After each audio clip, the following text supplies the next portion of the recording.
weird thing is you travel around the world, and you realize pretty quickly people are the same wherever you go. Wherever you go, there are good people, and there are Russians. See, the reason that's funny is because we were all raised with this bigotry towards Russians. I have a friend, he was born in Russia. He moved here when he was 3, and I still think he might be a spy. We don't know. It's crazy. This time last month, I was in Moscow. Can you believe that? I was in Moscow. That's right, I did a show in Idaho. And I was in Moscow, Russia.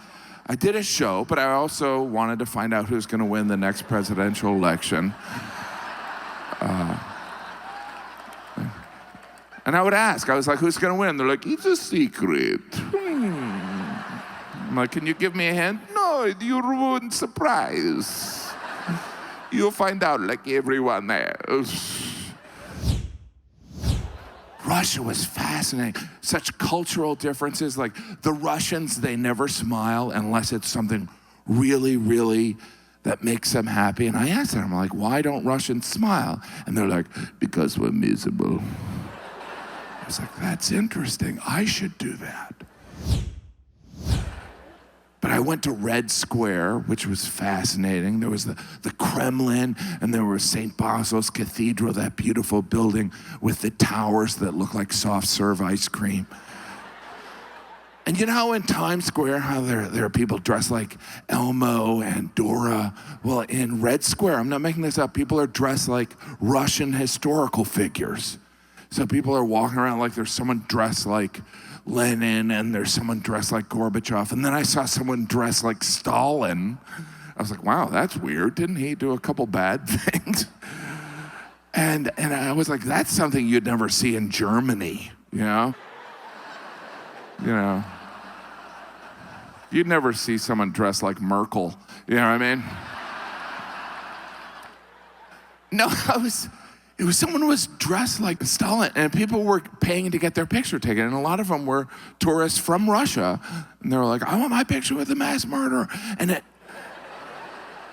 I was asking Russians about this, and they explained that they know Stalin was a monster, but Stalin was also a strong Russian leader. That's important, a strong Russian leader. And you see it throughout their history. Like the most famous Tsar, Peter the Great. He's responsible for the Russian Empire and started their navy, but he also killed his own son.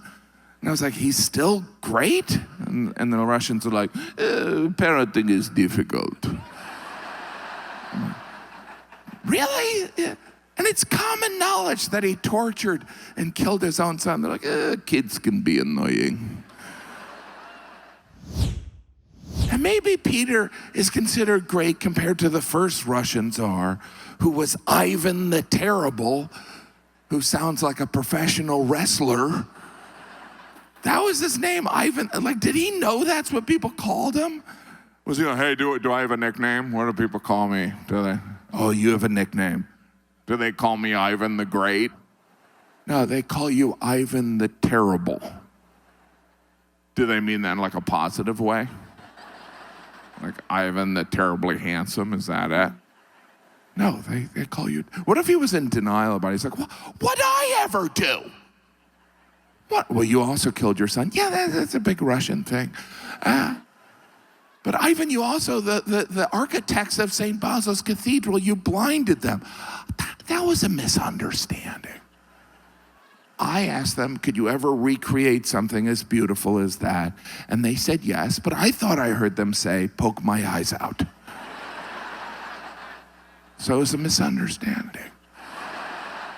All right, thank you so much for coming out.